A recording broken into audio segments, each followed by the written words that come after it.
Imagine waking up one morning, checking your phone, scrolling through the headlines, and seeing your name in letters bigger than life across every news outlet in the world. Prince Harry and Meghan Markle stripped of all titles. You blink. You read it again. No, it can't be real, can it? But it is. The UK Parliament has just passed a historic decision, a move that could rewrite royal history and send shockwaves across the globe. Titles, privileges, honorary positions, gone. Just like that. One moment, you're part of the most scrutinized and celebrated family on earth. The next, you're nothing. A commoner in the eyes of your country, the world, and, perhaps worst of all, the family you once called home. Before we continue, please hit the like button, subscribe to the channel, and turn on the notification bell for updates. But how did it come to this?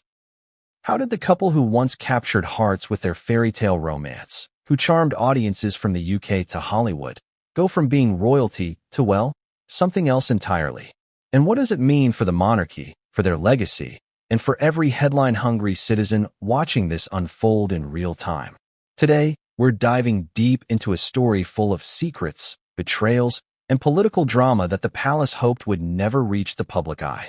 It all starts with a letter. Not just any letter, but one that carries the weight of centuries of tradition, the authority of Parliament, and the power to dismantle what millions around the world have come to see as untouchable. The envelope itself is simple, unassuming, but its contents? Devastating. For Harry, for Meghan, and for the monarchy itself. You see, losing a title isn't just a symbolic blow. It's a seismic shift in identity, in privilege, in perception. For someone whose entire life has been framed around royal lineage, losing it can feel like losing everything. And the timing couldn't be more dramatic. The world has been watching the Sussexes closely ever since they stepped back from their official duties.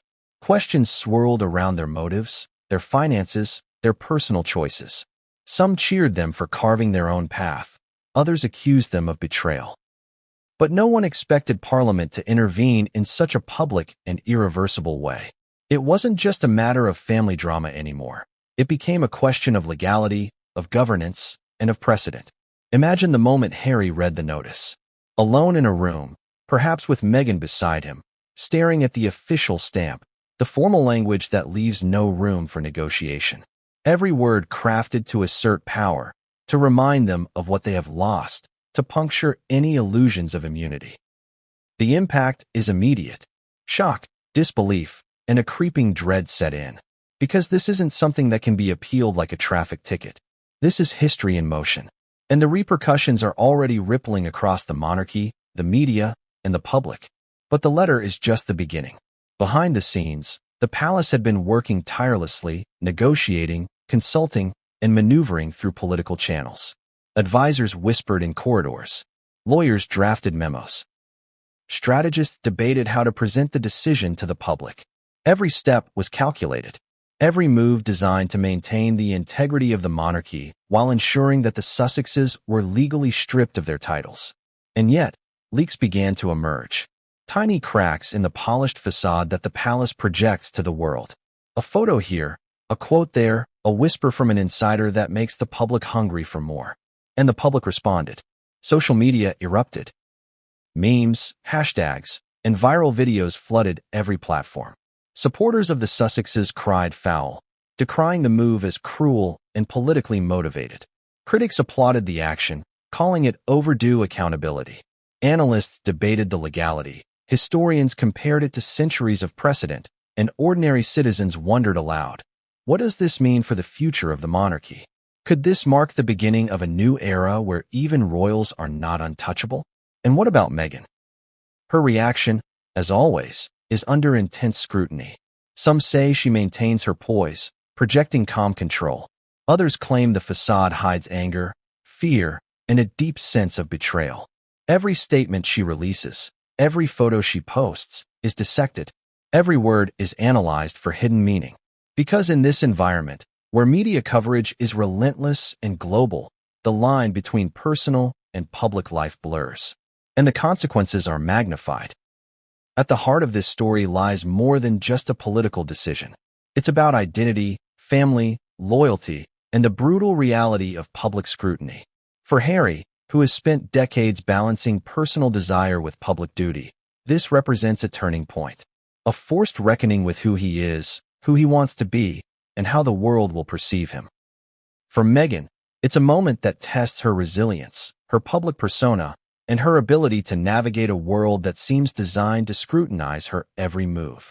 And for the monarchy, it's a test of stability, relevance, and authority in an era where tradition clashes with modern expectations. And yet, even with all the public attention, there are layers to this story that remain hidden. Leaks, insider testimonies, and whispered accounts suggest that what we've seen in headlines is only the surface. There are personal betrayals, political pressures, financial stakes, and secret meetings that could redefine the narrative entirely. Could a single revelation undo the public's perception of the Sussexes? Could it force a reckoning within the family itself? These are the questions that hang in the air, unanswered, as the world watches with bated breath. This is why this story matters now. The timing, the players, the legal and personal stakes, it all converges at this moment. It's a rare glimpse into a world that has long been shrouded in mystery. And as we explore this tale in the chapters ahead, you'll discover secrets that have never been revealed, connections that seem improbable, and consequences that stretch far beyond the individuals at the center. Because in the royal family, nothing is ever just personal. Every decision reverberates through generations, shaping history, influencing public perception, and altering the course of lives in ways that are impossible to predict. And what comes next is even more astonishing. The letter may have set the stage, but it's only the first act in a drama that will unfold with twists and turns the public could never anticipate. Hidden alliances, secret meetings, legal battles, and shocking betrayals are all waiting just beyond the public eye. What did the palace hope to achieve? Who is really pulling the strings? And perhaps most importantly, how will Harry and Meghan respond when everything they've known is stripped away? By the end of this video, you will understand not just the facts of the Parliament's decision, but the human stories behind it. The fear, the outrage, the heartbreak, and the quiet determination to survive and fight back. You'll see how power, privilege, and family loyalty collide in a spectacle that is both public and deeply personal. And as we unravel this story together, remember, nothing is as simple as it seems. Every headline, every photo, every public statement carries hidden meaning, and every revelation sets the stage for the next. It arrived without warning. No trumpets, no fanfare, just a plain envelope, thick and unassuming, with the seal of the United Kingdom pressed firmly into its surface. One glance, and the gravity of what it contained was already undeniable. This was not an invitation. This was not a formal notice of a gala or a press appearance. This was history in motion. For Prince Harry and Meghan Markle, it was the moment they had never imagined, though perhaps, in the back of their minds, they had feared it. A moment that would redefine everything they knew about their lives, their roles, and their very identity. Imagine holding that envelope. The weight of centuries pressing down in a few square inches of paper.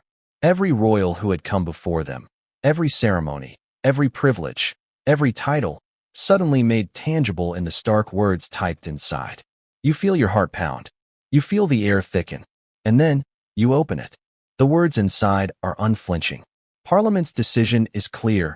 All royal titles, all privileges, all positions associated with the monarchy, terminated effective immediately.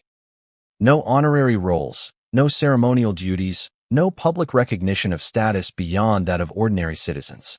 For a couple whose lives had been meticulously chronicled and whose every move scrutinized, the message was not just legal, it was deeply personal.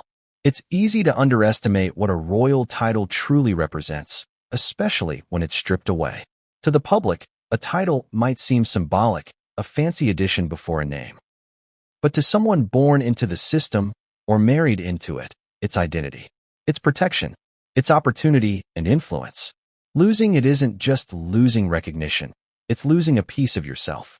Suddenly, the world that was once familiar, structured, predictable, is foreign, hostile, and judgmental. Every door you thought would open is locked. Every courtesy once extended now comes with scrutiny. For Harry, the letter is a punch to the gut. The memories flash in his mind. The first public appearance with Meghan, the smiles, the applause, the cameras flashing in rhythm to every step he took. The fairy tale image he and the world believed in, carefully curated over years, crumbling in a single moment. He had tried to navigate between public duty and personal freedom, carving out a life with Meghan that balanced love and independence. But now, Parliament had intervened, and his carefully constructed world was suddenly stripped bare. And Meghan? She reads it alongside him, eyes narrowing, lips pressed tightly together. Calm, composed, and yet, behind that mask, anger simmers. For someone who has spent years under the public microscope, navigating every misstep and rumor, this is both personal and strategic. This is a challenge, not just to her status, but to her identity as a public figure, a partner, and a mother. Every instinct tells her to respond, to strike back, to reclaim control in a world that has just shown her it can take everything away without warning. But how did it get to this point? How did the couple who captivated the globe, who inspired stories of romance and rebellion, arrive at a legal and political crossroads that no one expected? The roots of this decision are tangled in years of controversy, political maneuvering, and public scrutiny. From the moment they stepped back from royal duties, there were whispers of dissatisfaction inside the family, in the media, and among the public. Questions about loyalty, obligations, and the couple's financial independence began to swirl. Every interview, every speech, every public outing became ammunition in a larger narrative that now culminates in the most dramatic act of all, official stripping of status. Parliament's decision was not a spur-of-the-moment reaction. Behind closed doors, legal experts pored over centuries of precedent. Advisors debated phrasing, and strategists argued about optics. Every letter, every sentence, every line was crafted to communicate authority and finality. And yet, even in its finality, there were cracks, hints of pressure, signs of hesitation, and whispers of negotiation that never reached the public eye. Who advocated for this? Who opposed it? Who might have leaked information to the press to soften the blow or sway public opinion? These are questions that historians will debate for decades, but for Harry and Meghan, the answers feel immediate, personal, and painfully visible. The public response is instantaneous. News spreads faster than any royal announcement before. Social media explodes with memes, hashtags, and videos dissecting every nuance of the couple's reaction. Supporters voice outrage and disbelief, calling it cruel and unprecedented. Critics cheer, arguing that accountability has finally reached even the most untouchable family. Everywhere, opinions clash, emotions flare, and the couple is left to navigate a storm that shows no signs of letting up.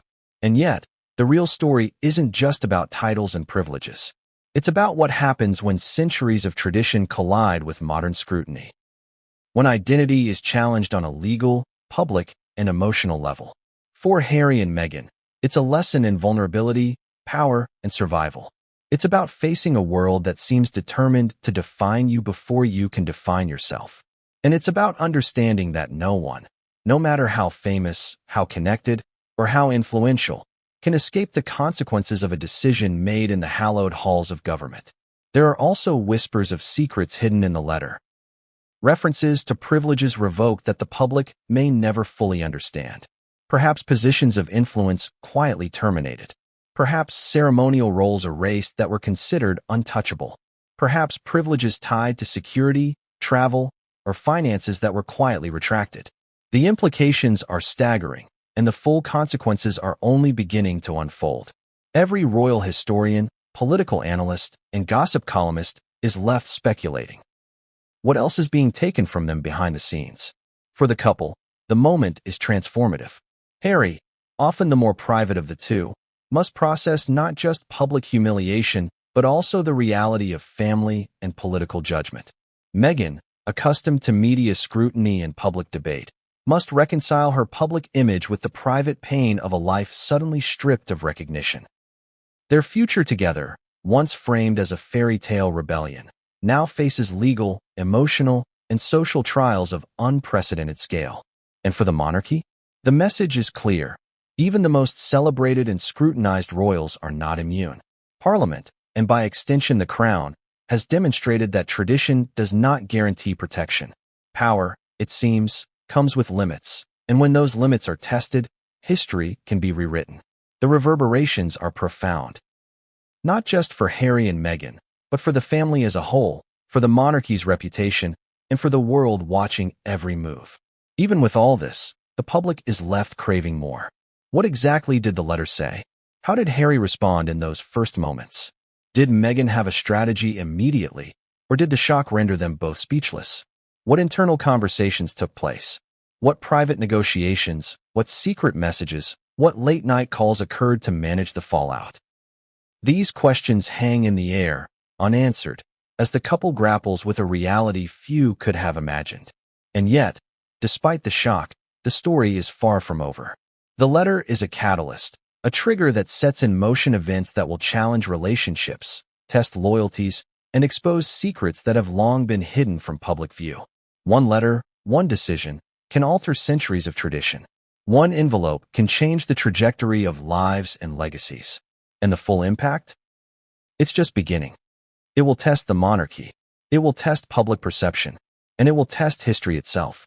Secrets will emerge. Betrayals will surface. Strategic moves will be revealed. And in the center of it all will be Harry and Meghan, navigating a world that has suddenly turned its attention not just to their story, but to the very meaning of royalty itself. The vote took place in the shadow of centuries-old tradition, yet the tension inside the chamber was unlike anything seen before. The ornate walls of the House of Commons, steeped in history, seemed to hum with anticipation, the weight of responsibility pressing down on every politician present. Outside, the cameras waited, the public waited, the world waited. But inside, behind closed doors, the story was unfolding in whispers, sidelong glances, and sharply worded debates. This was not just a political maneuver. It was a reckoning, one that could redefine the monarchy, Harry, Meghan, and the very notion of royal privilege. It began with the first speaker rising, voice measured but firm. "We are tasked not with punishing individuals, but with preserving the integrity of the monarchy," he said. Every word was calculated, every phrase chosen to signal both authority and caution. For months, Parliament had deliberated quietly, consulting constitutional experts, historians, and legal advisors. This wasn't a spontaneous decision. It was a meticulously orchestrated action, backed by centuries of precedent and modern political urgency. And yet, despite all the preparation, the moment still carried a visceral intensity.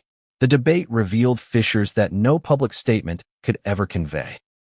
Some MPs argued passionately for the move, citing breaches of royal protocol, public image damage, and the need to protect the institution for future generations. Others warned of the dangers, political backlash, public outcry, and potential legal challenges that could embroil Parliament in endless litigation. The tension was palpable. Every nod, every whispered comment, every scratch of a pen across a document was scrutinized, as if the walls themselves might record every decision. One of the most startling moments came when a relatively quiet MP, previously thought to be neutral, stood and addressed the chamber. "We must recognize," he said, voice steady but intense, "that this is not merely about titles. This is about the monarchy's credibility, its relevance in a modern democracy, and the precedent we set for the future." The words landed like a thunderclap. Even seasoned politicians glanced at one another, surprised by the bluntness. Behind the scenes, sources say, this statement swayed several undecided members, tipping the balance toward action.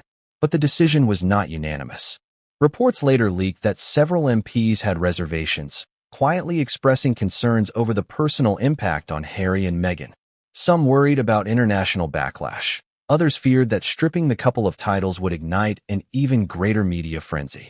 Yet, despite these concerns, the momentum for action was unstoppable. The evidence presented, financial missteps, public controversies, and a growing perception of disloyalty, was deemed sufficient to justify the unprecedented move. While Parliament debated, lawyers and constitutional advisors were busy drafting the language that would make the decision official. Every clause, every word, every sentence was scrutinized for legality and defensibility. There would be no ambiguity, no loopholes. No room for Harry or Meghan to challenge the ruling successfully. Sources describe tense meetings in private offices, lawyers arguing over phrasing, aides suggesting revisions, and advisors lobbying for the strongest possible language. The stakes could not have been higher. And then came the vote. The chamber was silent, anticipation hanging thick in the air. Hands were raised, papers shuffled, murmurs hushed. When the final count was announced, the result was both historic and shocking. Parliament had voted overwhelmingly in favor of stripping Harry and Meghan of all titles, privileges, and honorary positions. The room erupted in whispers, handshakes, and subtle nods. Outside, journalists waited, unaware of the drama that had just concluded behind the heavy doors. The ramifications were immediate. Within minutes, the official letters were drafted and sent to the couple. Security protocols were updated. Palisades were briefed. The decision was made public in a controlled release, but the real story, the negotiations, the internal arguments, the whispered warnings, remained hidden. And those whispers hinted at something even more explosive. Some members of Parliament had privately leaked details to the press, ensuring that Harry and Meghan would not be able to manage the narrative alone. The leak itself became a strategic move, designed to amplify pressure and shape public perception. Insiders later revealed that the decision was influenced not only by legal and procedural considerations, but by personal dynamics as well. Some MPs had long-standing grievances with the couple, citing perceived arrogance, disregard for tradition, or public comments that embarrassed the monarchy. Others were concerned about the financial implications of continued allowances and security provisions. Every decision, it seemed, was a blend of personal, political, and public reasoning, a complex web that only added to the drama. And yet, the vote and its aftermath were just the tip of the iceberg. Behind closed doors, the palace had been preparing for all possible outcomes. Advisors discussed contingency plans, from private negotiations with the Sussexes to public statements designed to mitigate fallout. Security experts were tasked with assessing risks. Financial advisors recalculated allowances and benefits. Every step was part of a calculated strategy, designed to protect the monarchy's reputation while enforcing Parliament's unprecedented decision. Public reactions were swift, but the full drama remained hidden. While the media speculated about the couple's response, insiders revealed heated exchanges behind palace walls. Conversations that never reached the public ear, debates about whether to negotiate, whether to offer concessions, or whether to allow the media to amplify the humiliation. The tension was almost theatrical, a private performance of strategy, loyalty, and pressure that the world would only glimpse through carefully curated leaks. And what of Harry and Meghan during all this? Reports indicate that they were both shocked and defiant. They understood the magnitude of the decision, but they also recognized that their response would define the next chapter of their lives. Allies advised caution, urging measured statements and strategic communications. Yet emotions ran high: frustration, disbelief, and a sense of betrayal at the speed and finality of the parliamentary action. For a couple who had once been celebrated for their charisma and independence, this was a harsh reminder of how precarious public life and royal life can truly be. But the story didn't stop with the vote. Insiders hinted at even deeper conflicts, disagreements over how the decision would be communicated, and debates about what details could be released publicly. Some reports suggested that members of Parliament intentionally leaked specific phrases from internal discussions, knowing that the media would seize upon them. The goal was clear: to create maximum public pressure, to ensure that the decision's impact was both immediate and irreversible. And in doing so, the personal stakes for Harry and Meghan skyrocketed. This was more than a political maneuver. It was a message. A statement that no royal is above the law, no title guarantees immunity, and no privilege protects against scrutiny. For the public, it was shocking. For the monarchy, it was a delicate balance of authority and optics. For Harry and Meghan, it was a personal and emotional earthquake, one that would challenge their identity, their public persona, and their relationship with the institution they had once embraced. And as the news broke to the world, every headline screamed the same reality. The Sussexes were no longer royals. Titles revoked, privileges stripped, honorary positions erased. The ramifications were immediate, global, and unprecedented. Every ally, every media outlet, every critic was suddenly forced to reconsider what this decision meant, not just for Harry and Meghan, but for the future of the monarchy itself. But the final shock lay beneath the surface, beyond the headlines, beyond the public debate. There were documents, memos, and whispered accounts that suggested the vote was just the beginning. Decisions had been made, alliances forged, and secrets kept that could change the narrative entirely. And in that hidden world, one revelation, one email, one recorded conversation, one clandestine meeting was about to surface. Something that would make even the most seasoned palace insiders pause, and the public gasp. The world waited, and Meghan did not disappoint. Within hours of Parliament's unprecedented decision, every media outlet, every social media feed, and every news channel carried her first statement. But what struck observers immediately was not just the content, it was the tone. Calm, measured, poised. Every word carefully chosen. Every sentence perfectly timed. To some, it was the calculated response of a seasoned public figure. To others, it was the quiet fury of a woman wronged, constrained only by protocol, but seething with indignation beneath the surface. Imagine reading that statement for the first time. The headline screamed, Meghan Markle responds to Parliament's decision. We will continue our work, unstoppable. There was defiance, certainly, but also control. She did not wallow in outrage. She did not plead for sympathy.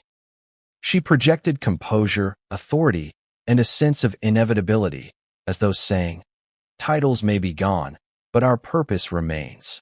Every word carried layers of meaning, a mix of diplomacy, subtle admonition, and veiled warning. But was it genuine or orchestrated? That question rippled through every newsroom and social media feed. Some analysts argued that Meghan's response was carefully scripted by a team of PR strategists, lawyers, and allies to mitigate public backlash. Others insisted it was instinctual, a reflection of her character and resilience. To understand, one must consider Meghan's history, years of scrutiny, endless headlines, and relentless criticism. Every public appearance, every interview, every smile had been honed for scrutiny at a level few could imagine.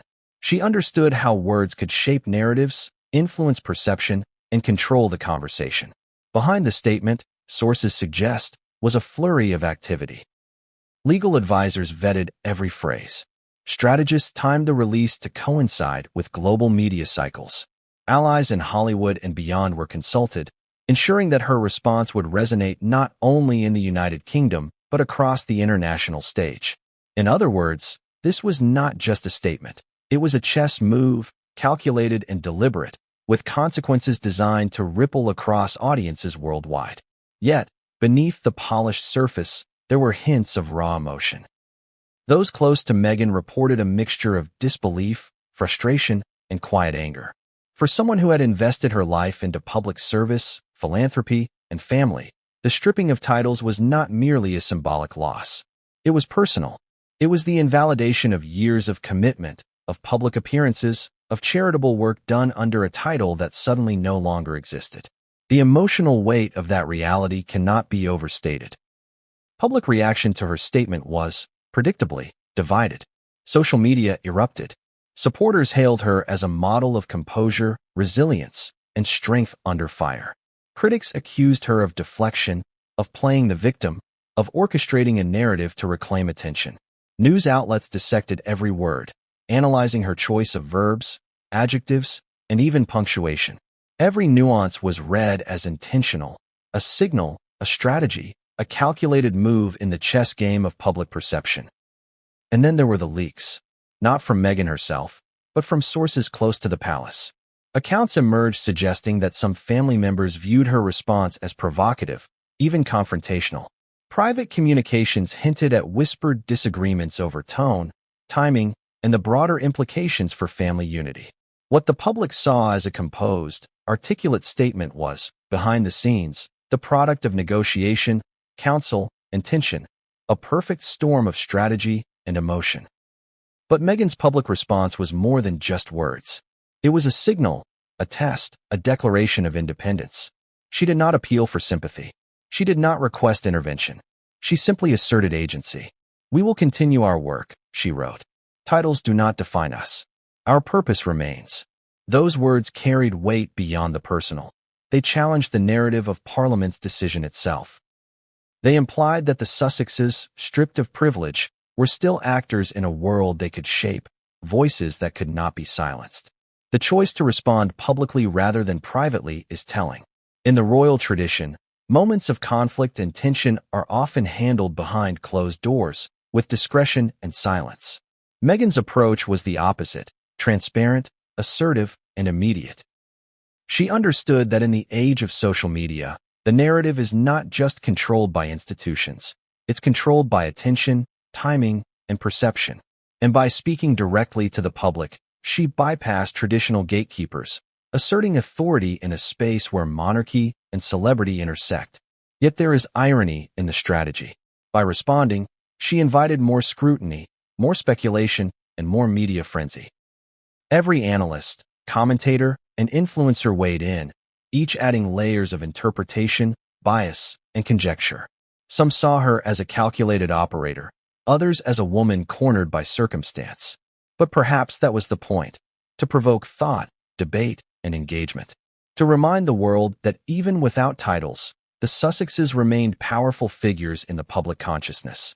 Behind the scenes, sources describe intense discussions about the implications of her statement. Advisors debated whether the phrasing could be seen as provocative to the monarchy, whether it risked inflaming tensions further, or whether it would be interpreted as defiance. Every word was scrutinized for potential fallout, legal, social, and emotional. And yet, despite all precautions, Meghan's statement achieved something remarkable. It set the tone, controlled the narrative, and signaled that the Sussexes were not defeated. Even as the world reacted, Meghan and Harry were reportedly strategizing the next steps. Private meetings with advisors, calls with allies, and discussions about how to navigate their new reality dominated the following hours. The couple understood that public perception was only one piece of the puzzle. Behind the headlines lay financial concerns, security considerations, and familial dynamics that could no longer be ignored. Every decision had immediate consequences, and every misstep could be amplified exponentially. And then there was the question of authenticity. To many, Meghan's calm, articulate public persona is inseparable from her character. But others argue that the polished statement masked deeper emotions, fear, betrayal, and perhaps even grief over the loss of a life they had built together within the royal structure. How much of her public composure was genuine, and how much was strategy?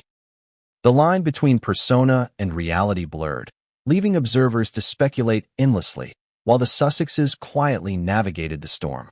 Critics were relentless. Media outlets dissected her every move, comparing her reaction to historical precedents, and questioning whether this was an unprecedented display of defiance.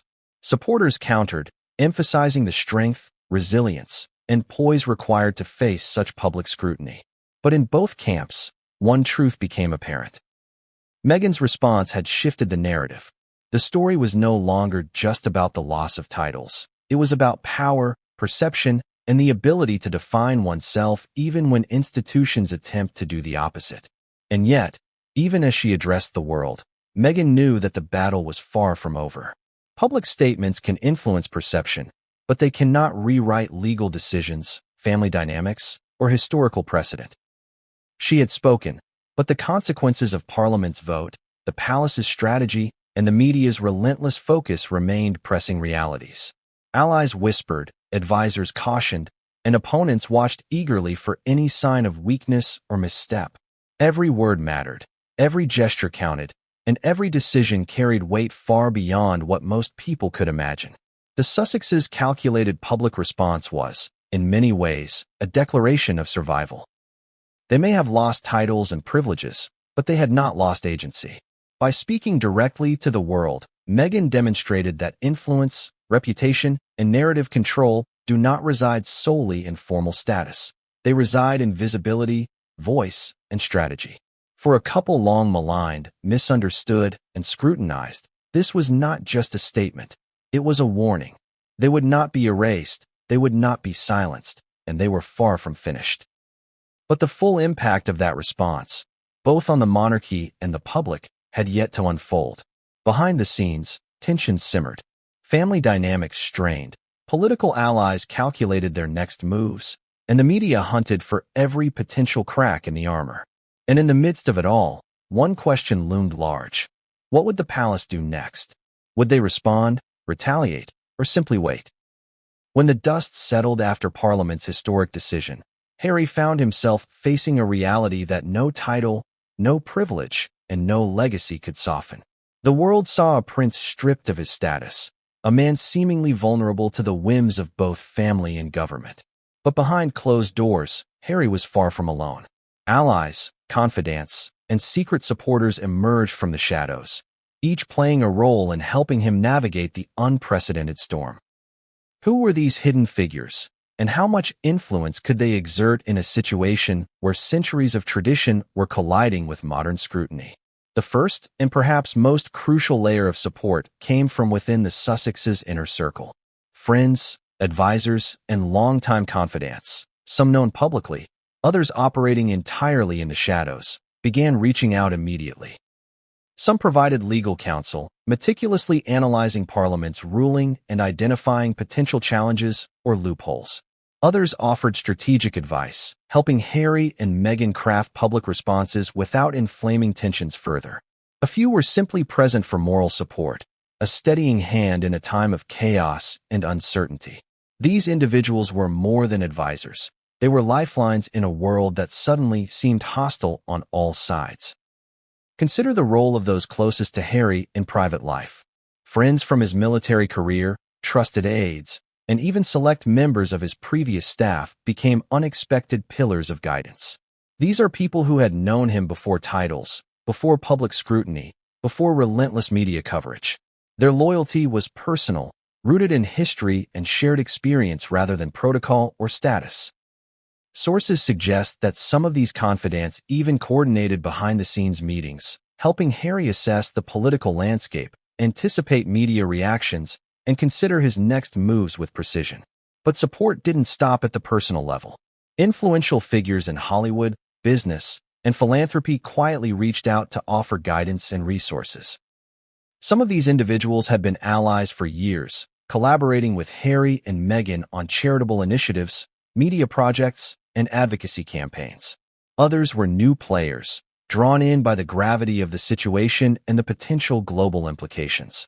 These external allies provided perspective, ensuring that Harry understood the broader consequences of his decisions, not just for himself, but for the monarchy, the media narrative, and public perception.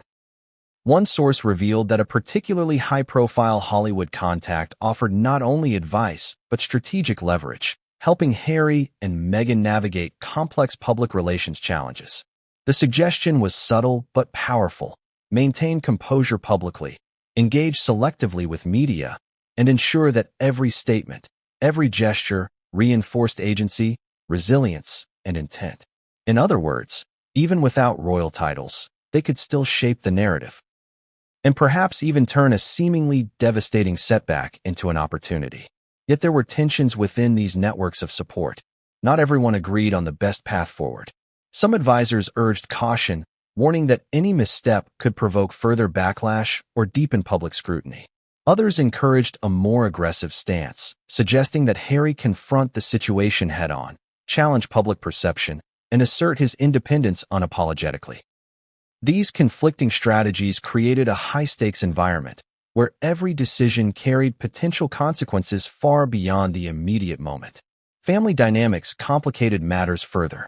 While some distant relatives offered quiet support, others were openly critical, their loyalty tempered by protocol, jealousy, or political calculation. This created a delicate balancing act for Harry. He had to navigate not only the external pressures of media and public opinion, but also the internal pressures of family expectations and potential betrayals. One insider even described a scenario in which a whispered warning from a royal family member created an immediate ripple effect, forcing Harry and his confidants to reassess their approach. Legal advisors were another crucial piece of the puzzle. With Parliament's ruling firmly in place, Harry needed clarity on the limits of his options. Could the decision be contested? Were there precedents for reversing such actions? How could financial and security considerations be managed in the absence of titles? Advisors worked tirelessly, poring over centuries of legal history, drafting potential challenges, and preparing for every conceivable scenario. Their counsel was invaluable, providing structure in a situation that was otherwise chaotic and unpredictable. But not all support was professional or strategic. Emotional allies played an equally important role. Friends, former colleagues, and mentors provided perspective, reminding Harry that identity is not solely defined by title or privilege. Some offered personal anecdotes of resilience. Others shared lessons in navigating public scrutiny, and a few simply listened, allowing him to process the whirlwind of shock, anger, and uncertainty that followed the parliamentary decision. Without these personal confidants, it's likely that the psychological burden would have been far heavier. Then there were the unexpected allies, those who, historically, might not have been considered supporters. Some members of the royal household, individuals tasked with maintaining protocol and order, reportedly sympathized with Harry's predicament. They offered subtle guidance, quietly steering him through logistical and procedural challenges while ensuring discretion. These hidden figures operated with caution, fully aware that any misstep could jeopardize their own positions, yet their loyalty and insight proved invaluable in navigating an unfamiliar and rapidly changing landscape. Global opinion, too, played a silent but significant role. Harry's team monitored reactions from international leaders, public figures, and media outlets. While distant, these perspectives informed strategy, revealing patterns in public sentiment, potential allies, and opportunities to influence global narratives. The idea was simple. Even if stripped of royal status in the UK, Harry could still wield influence and maintain agency on a larger stage, leveraging support networks that extended well beyond national borders. Despite these layers of support, the stakes were intensifying. Every move was scrutinized, every decision dissected, every statement amplified. Advisors cautioned that public perception could shift in an instant, that the line between ally and enemy was thin, and that even well-intentioned actions could backfire. It was a high-stakes game with no room for error. And yet, Harry persisted, relying on a combination of strategic guidance, personal loyalty, and sheer determination to navigate the storm. Some of the most critical guidance came from allies who understood the interplay between media, public opinion, and political power. They emphasized narrative control, the importance of timing statements, managing appearances, and shaping public perception while avoiding direct confrontation with the monarchy or parliament. In essence, the advice boiled down to one principle: maintain agency. Titles and privileges may have been stripped, but influence, visibility, and strategic thinking remained powerful tools. And then there were the whispered warnings from those closest to the palace. Some confidants hinted at potential moves by other members of the royal family, suggesting that further pressure, public commentary, or even indirect actions could follow.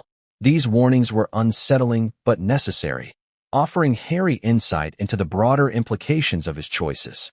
By understanding the hidden currents behind the public narrative, he could anticipate challenges, prepare responses, and maintain a semblance of control in an otherwise uncontrollable situation.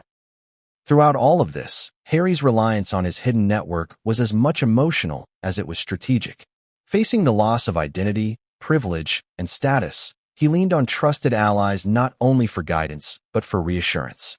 The combination of professional advice, personal support, and historical perspective allowed him to maintain focus, process the enormity of the situation, and begin plotting a path forward. It was, in many ways, a masterclass in resilience under pressure. A blueprint for navigating public humiliation while preserving agency. But even with these confidants, not all outcomes were predictable. Every action, every decision, carried uncertainty. Could the media spin statements against them? Could family dynamics erupt into public conflict? Could Parliament intervene again? The answers were unclear, and the stakes could not have been higher. Every move had consequences, and every ally played a role in navigating those consequences, whether through advice, support, or direct action. And yet, even amidst this complex network of support, one question lingered. Could anyone truly protect Harry from the unfolding storm? Could allies shield him from public perception, familial tension, and the relentless scrutiny of a global audience?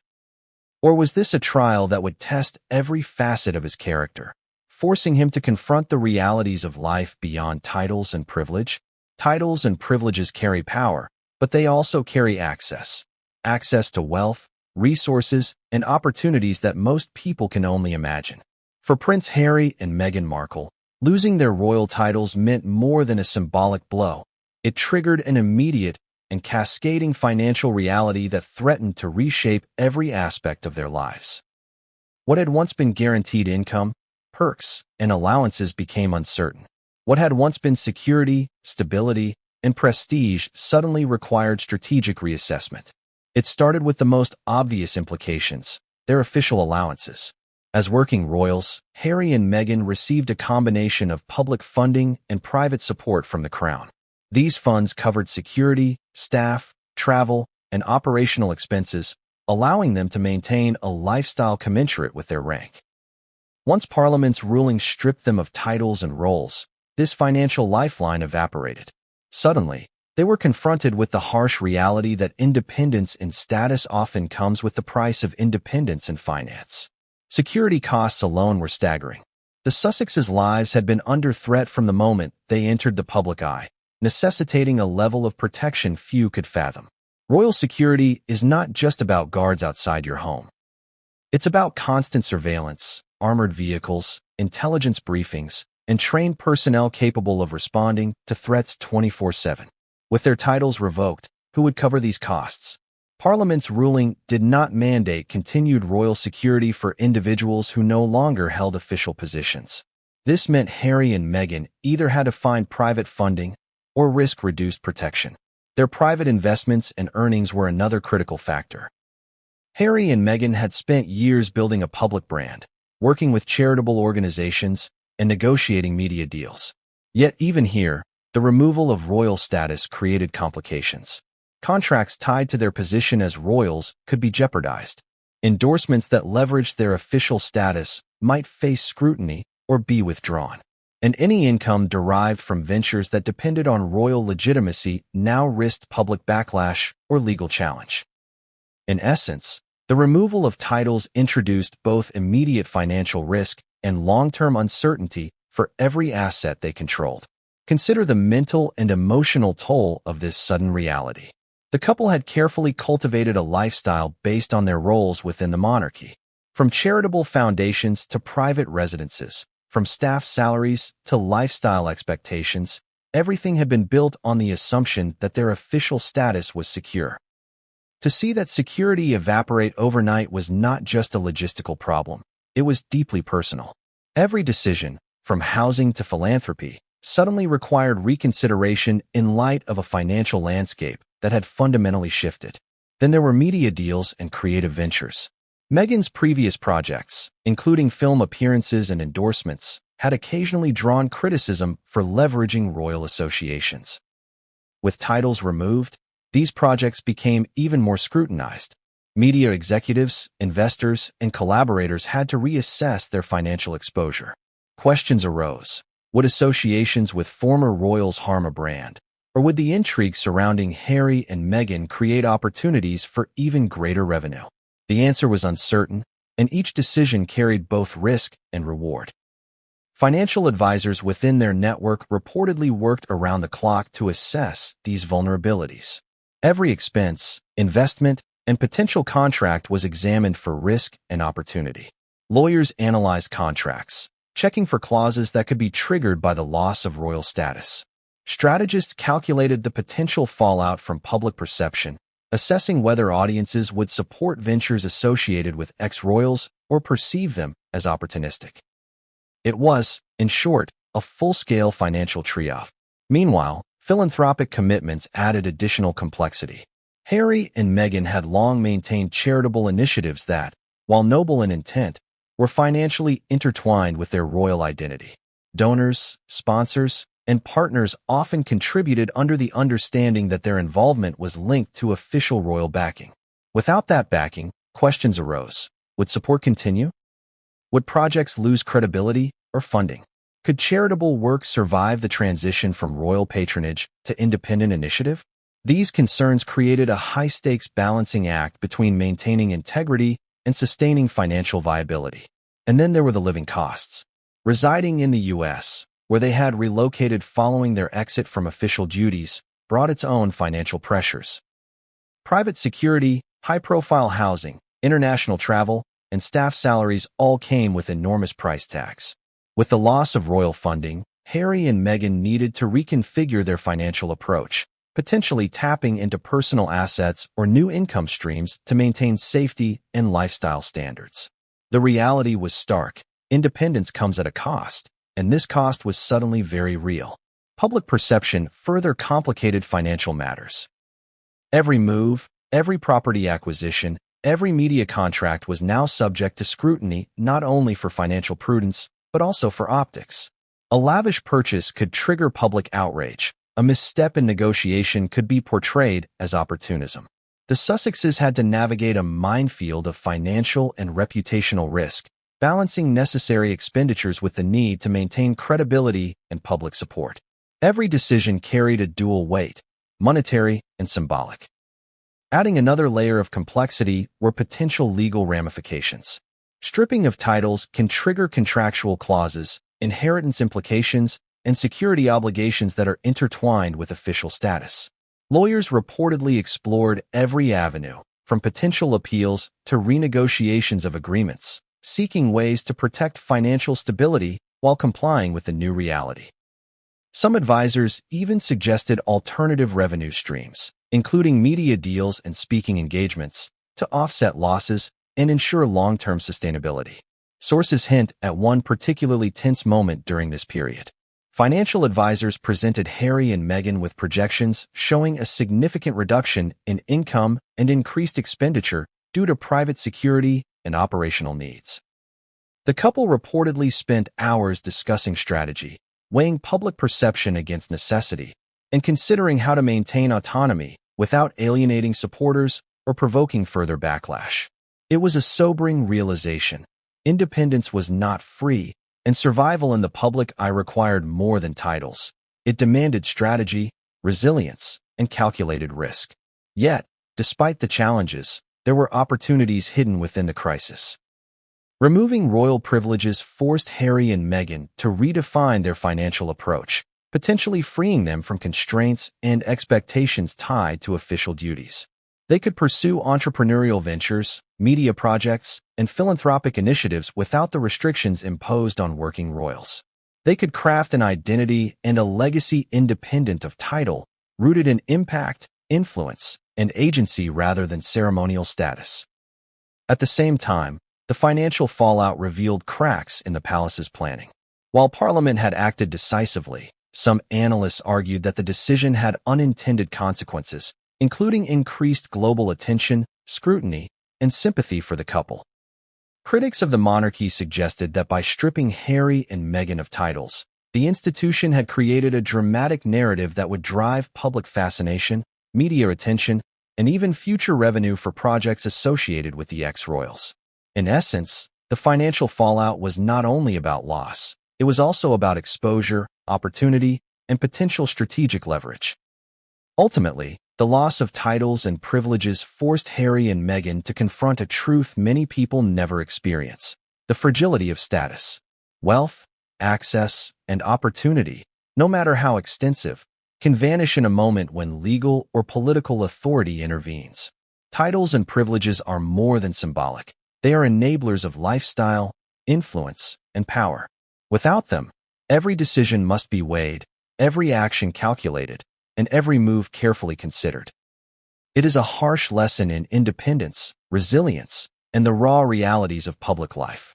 But even as they assessed financial realities, recalculated budgets, and plotted new strategies, an unsettling question remained.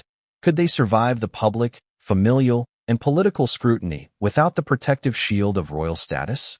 Could independence provide freedom, or would it expose them to pressures that titles once buffered? The headlines were instant, and the reactions were explosive. Within hours of Parliament's decision, social media, news networks, and tabloids erupted with commentary, memes, and heated debates. Sussex is stripped of royal titles. Harry and Meghan no longer royals. Monarchy sends unprecedented message. The world consumed the story like wildfire, each outlet competing to dissect, dramatize, and sensationalize every detail. But behind the clickbait and hashtags lay something far more powerful. A global public judgment, one that would define Harry and Meghan's narrative for months, perhaps years, to come. It started with outrage. Supporters of the couple flooded platforms like Twitter, Instagram, and TikTok, expressing disbelief and empathy. How can this happen to them? One tweet read, gathering thousands of likes within minutes. Another post stated, "They've sacrificed so much for the monarchy and the world, they don't deserve this." The emotional intensity of the responses was palpable.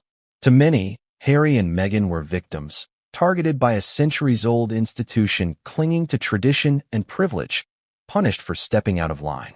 The anger, however, was not uniform. Critics seized the opportunity to condemn the couple, calling the ruling long overdue. Headlines in conservative outlets framed the decision as a corrective measure. Titles are not rewards for fame. Royal privileges are earned, not entitled. Sussexes' recklessness finally addressed. These messages painted Harry and Meghan as reckless, entitled, and out of touch. A couple who had undermined tradition, violated protocols, and forced the monarchy into a public confrontation it never wanted. Every tweet, every commentary, amplified polarization, turning public opinion into a battlefield. Humor and irony quickly entered the mix. Memes flooded timelines, photoshopping Harry and Meghan into scenarios highlighting the perceived absurdity of their fall from royalty. One viral image showed the couple holding suitcases outside a palace gate, with the caption, "When your benefits get cut, but you still have Netflix." Another joked, "Royalty 2.0, now with extraordinary problems." The humor wasn't merely for laughs. It shaped perception, subtly reinforcing narratives about privilege, independence, and the consequences of stepping outside traditional boundaries. Celebrity reactions added another layer of complexity. Influencers, actors, and public figures weighed in, either supporting or criticizing the Sussexes. Some praised their resilience and courage, framing the loss of titles as an unfair attack. Others mocked or questioned their motives, emphasizing perceived opportunism or irresponsibility.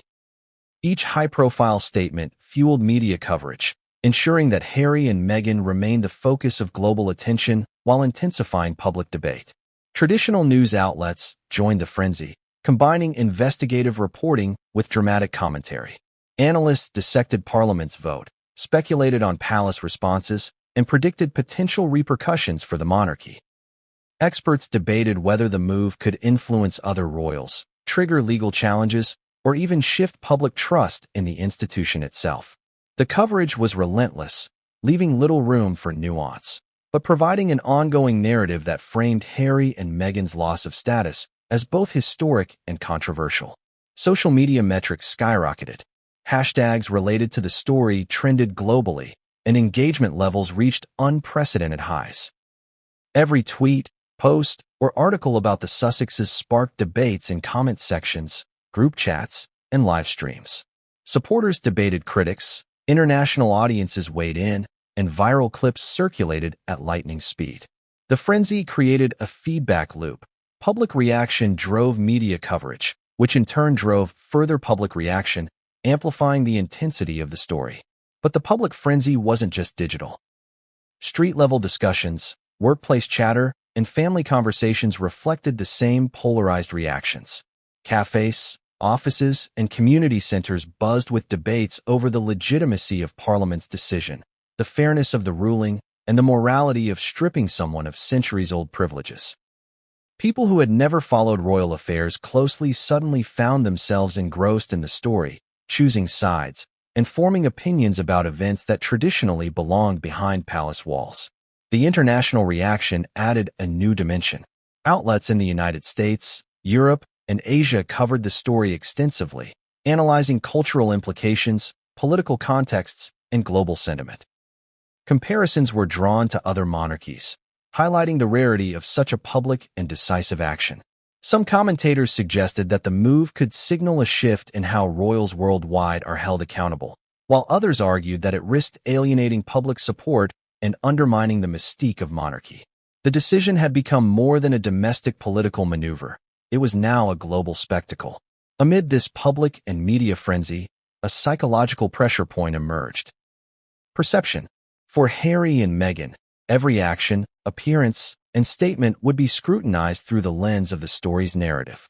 Simple choices, wearing certain colors, attending specific events, or posting personal photos, were no longer neutral.